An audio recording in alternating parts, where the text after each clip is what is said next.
All right, good afternoon, everyone. We'll call to order the City of Murfreesboro Board of Zoning Appeals regular meeting for October 25th, 2023. First item on our agenda is a determination of a quorum, and with 4 of the 5 members of the board present, we do have a quorum. The next would be the public comments section of our meeting. I'm informed by staff that we do not have anybody that is asked to be part of the public comment section, so doesn't apply this time. Next, we will move to the minutes from our September 27th, 2023 meeting.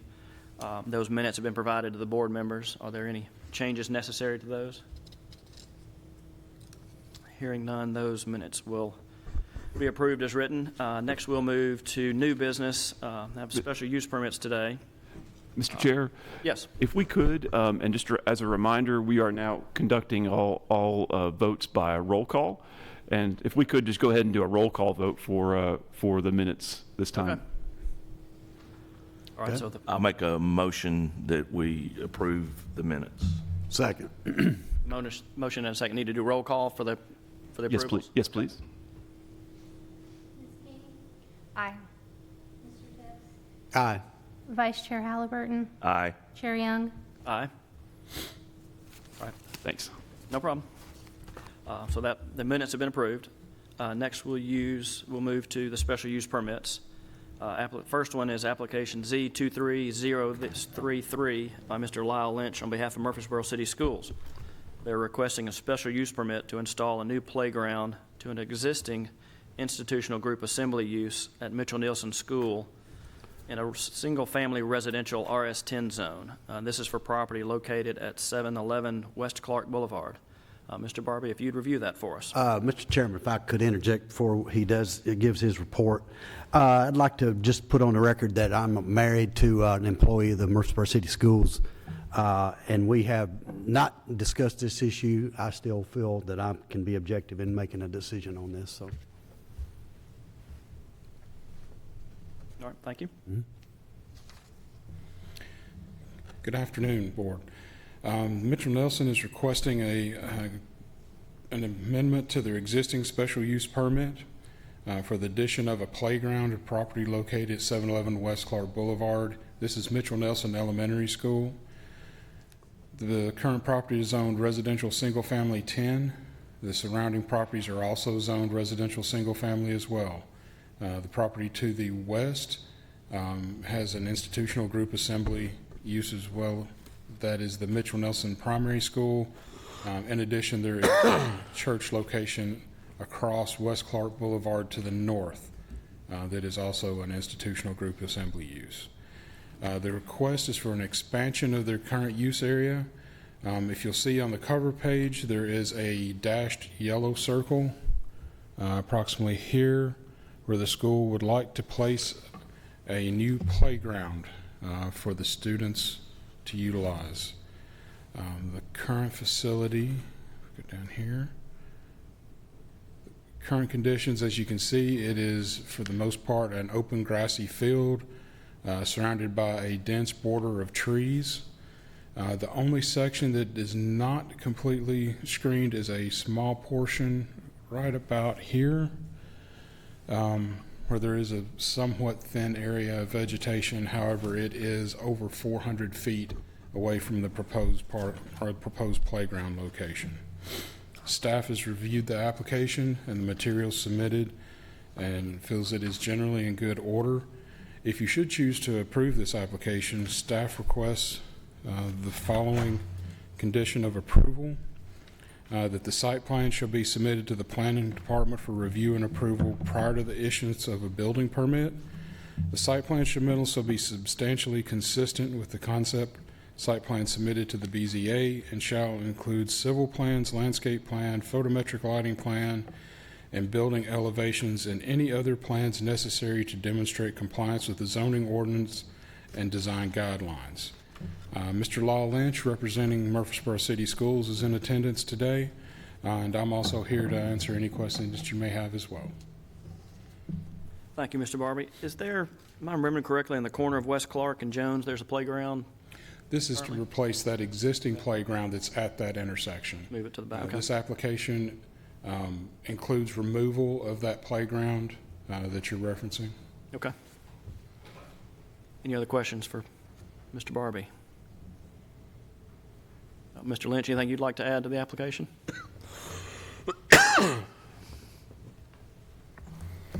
Hello, members of the BZA. My name is Lyle Lynch. I'm an architect with Johnson & Bailey Architects, and we have been hired to prepare the plans for the playground replacement at Mitchell Nelson Elementary School. The existing playground is at the corner, as mentioned, of Clark and Jones Boulevard. There's a 4-foot-high fence blocking the roads from the playground.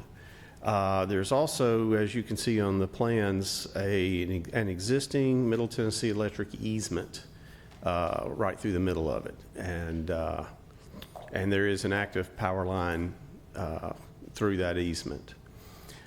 Due to that location, the busyness of the intersection, and the easement that it's under, the city schools wishes to relocate the playground to a different area.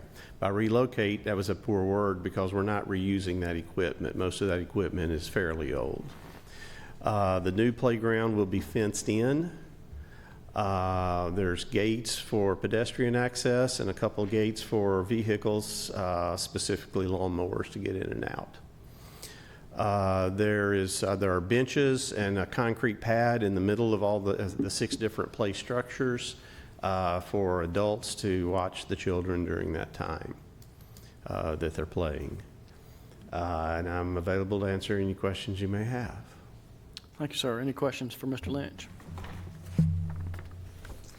Thank you.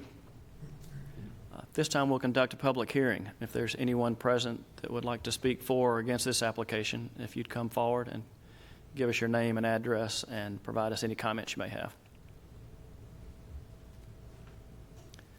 Seeing none, we'll declare the public hearing closed and open the floor for any further discussion.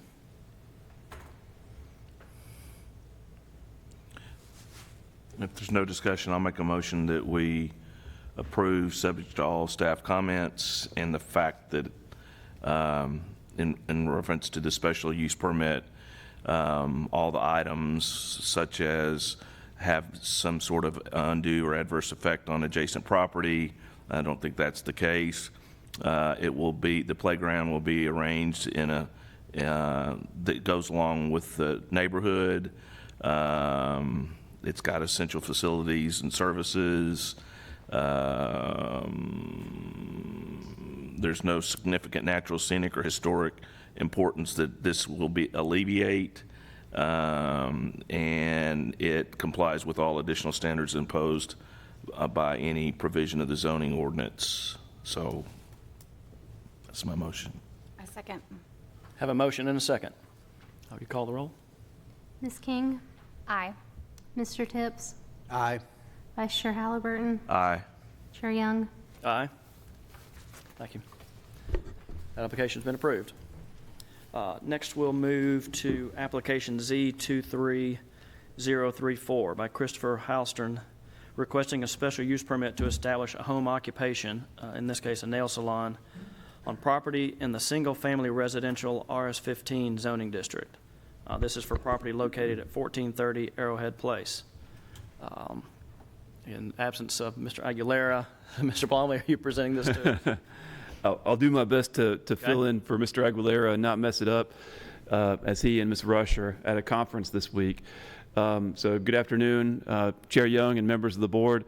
Our second public hearing today is a special use permit to establish a home-based business for a nail salon. It's at 1430 Arrowhead Place, which is located in the Indian Springs subdivision south of Haynes Drive. The property is zoned RS-15, so single-family residential with minimum lot sizes of 15,000 square feet. There's an existing single-family home on the property. The map or an aerial photo of the property is on your screen right now. The applicants propose to operate a home-based nail salon in their sunroom, which is at the back of the house. The operator of the nail salon would be the daughter of the owner. Mr. Halstern is the applicant.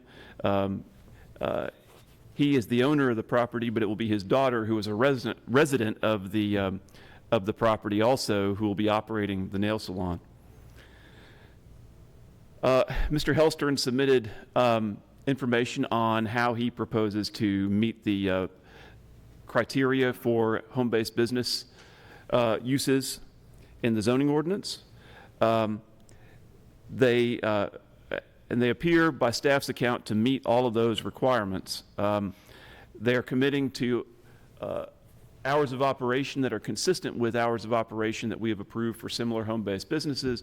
They propose to operate Tuesday through Saturday between 8 a.m. and 6 p.m., with the first client arriving no earlier than 8 a.m. and the last client leaving no later than 6 p.m. And they would be closed on Monday and Sunday. The sunroom is about 180 square feet, which is about 5% of the square footage of the home, which is way below the maximum that's allowed for a home-based business.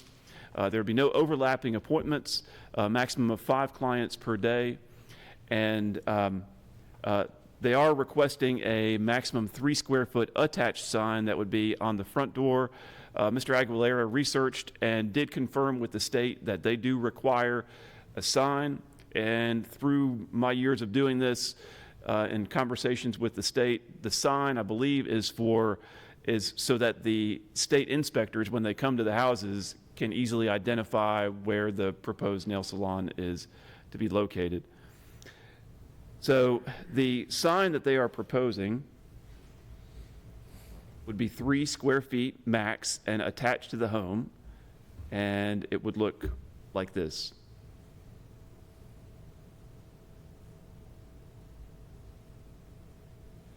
Here's a floor plan of the house. As you can see, the sunroom is just a very small portion of the house. It's the area in the yellow color. The driveway is ample to accommodate both the residential parking for the occupants of the home and the one client at a time. As you can see, it's a very deep driveway with a large parking pad at the rear. And if we're looking at the aerial photo of the house, the salon would be in this area here. Here is the garage, and here is the proposed salon that's in the existing sunroom. As I mentioned in our review of the application, they do appear to meet both the general standards of applicability as well as the specific standards for home-based businesses. And there's more detail on that in the staff report. We'll need to conduct a public hearing on this matter this afternoon, and then consider the application. And we would recommend that if you do approve the application, the following 8 conditions of approval, which I'll read right now. Number 1, customer visits shall be by appointment only.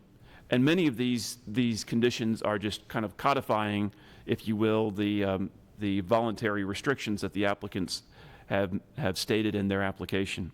Number 2, no more than 1 customer at a time shall visit the home-based business, and there shall be no overlapping of customer appointments. Any proposed signage shall comply with the zoning ordinance, including that it must be attached and cannot exceed 3 square feet. Signage shall be subject to any applicable permitting requirements. Number 4, the home-based business hours of operation shall be from 8 a.m. to 6 p.m., Tuesday, Wednesday, Thursday, Friday, and Saturday. The business shall be closed on Sunday and Monday and shall not be in operation before 8 a.m. or after 6 p.m. on any other day of the week. In addition, customers shall not arrive on any day before 8 a.m. and shall depart no later than 6 p.m. All parking associated with the in-home nail salon shall only be on the driveway of the subject property. Number 6, should any electrical, plumbing, mechanical be required, the applicant shall apply for the required permits prior to commencing home-based business salon work and pass all required inspections with the Building and Codes Department prior to the opening of the business at this location. Number 7, applicant shall include a signed copy of the BZA approval letter with the business license application materials. And number 8, the special use permit shall lapse upon sale or transfer of the property.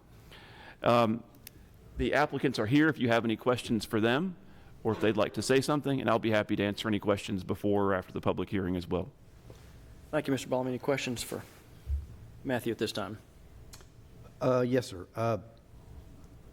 One question would be entrance to the facility, where will they be entering from? They'll be entering at the rear of the house. The sunroom is at the rear of the house, so they would go around the garage and then enter in through the door of the sunroom at the rear of the house. Is that entrance going to be paved as far as maybe a sidewalk around, or is that necessary? I believe there is a sidewalk already, so I couldn't tell from the aerial photo. I believe, and they can get up and confirm, but there appears to be a sidewalk that goes in between this gazebo and the garage and goes back around the house. Okay. Mr. Blumey, if you look at page 40 of the agenda packet, it shows a rear view of the sunroom. Okay. That's from that one side, but what about from the back of the garage, I guess it is, to that? I'm sorry. If that's paved or not. I was just curious whether that's an issue as well. I believe they do have a pedestrian walkway around the garage, but Ms. Johnson. Concreted all the way around. I don't think I've ever, I don't believe, and I may be wrong, but I don't believe that I've ever seen an application before where it is not a homeowner that will be utilized, who will be the owner of the business within this home-based business. And we typically state, as you just stated, that the special use permit would no longer be applicable upon such time as transfer or sale of the home. In this circumstance, we have a person who could choose to leave the residence but continue to operate this business. How do we address if the business owner is no longer a resident of the home? How do we address that? Our standards state that the employee of the operator, the employee must reside at the home. So our standards address that if Ms. Johnson moves out of the home and no longer resides there, then she would not be able to come back to the home as an employee or operator of the home-based business and operate it if she does not live there. But certainly, and I'll look to Mr. Hankins, I think that you could add on to the condition of approval number 8 and say the special use permit shall lapse upon sale or transfer of the property or upon Ms. Johnson no longer residing at the property. The operator leaving moving from the property. Yes. Yes. Mr. Hankins? Yeah, I think that'd be an appropriate condition. That's not typical. I mean, usually it's the owner of the home that is operating the business, and so it isn't in our standard language. Right. And that was one thing that when I saw that it wasn't the owner that was going to be operating it, I confirmed with Mr. Aguilera, which teaches me never to doubt Mr. Aguilera, but I said, have you confirmed that the applicant is a resident of the home? And he said, yes, that has been included in their materials. Okay. So it seems like that would be an appropriate addition to that 8th condition if you saw fit. Okay.